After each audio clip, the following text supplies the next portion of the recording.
AI and facial recognition technology have been grabbing headlines as well as the interest of Main Street as well as Wall Street. So joining me in front of the New York Stock Exchange today is Ted Farnsworth, and he is the CEO as well as chairman of Helios and Matheson Analytics. Ted, great to have you here today. Oh, thanks for having me. It's great to be here. Well, your company offers predictive analytics services when it comes to safety. So could you tell me about your product and how it works? Sure. Our product is called Red Zone Map for the consumer. And what we do is we do mapping of real-time crime data all over the world. But really here in the U.S.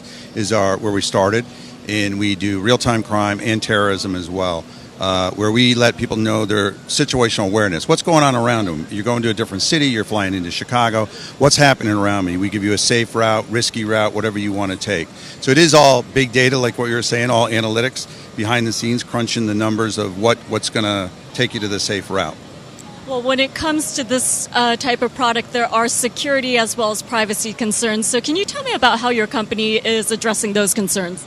The privacy issues is extremely complicated, obviously, especially here in the U.S., where it's all about, giving up a little bit of freedom for security, but where's that balance? Where does it all lie? And then the other thing is, what we've seen with facial recognition here, you're being, wherever you are, New York City, LA, Chicago, or even small towns, you're being photographed thousands of times a day and you don't realize it. Well, what's going on with that database behind the scenes? Where is it being stored? Who has it? Who has the rights to it? Who owns it?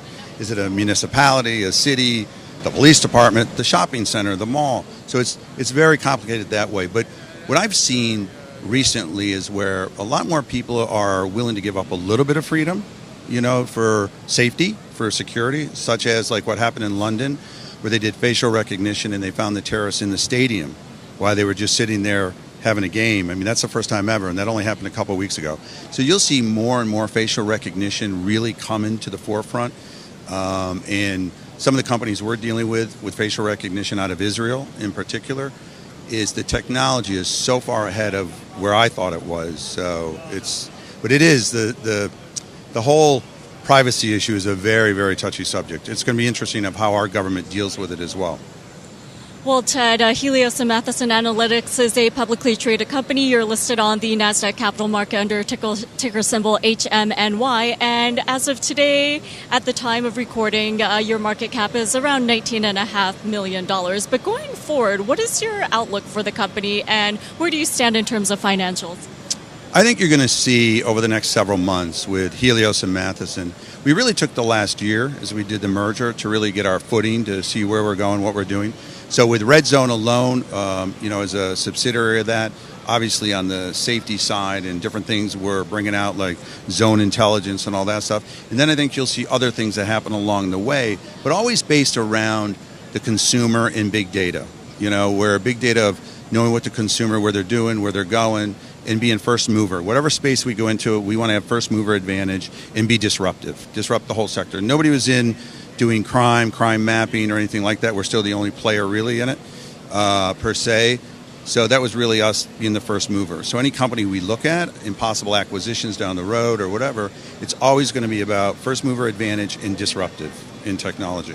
And last but not least, before I let you go, I do want to ask about what markets you're in and how your biometrics works. Can you tell us a little bit about that? Sure. Biometrics, well, the markets we're in right now is obviously a strong presence in the U.S.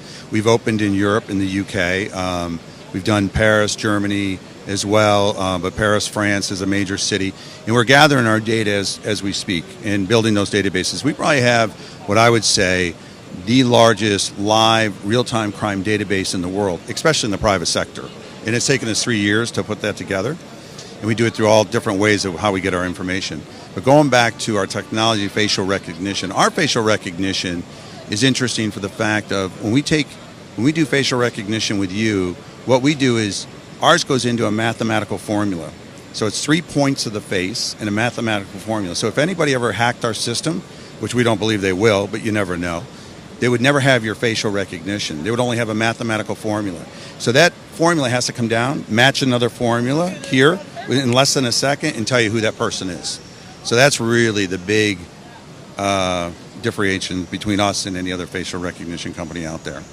Okay, Ted, well, thank you so much for joining me today, and thanks for all your insight into the marketplace. Thank you so much for having me. It was a pleasure. Bye-bye.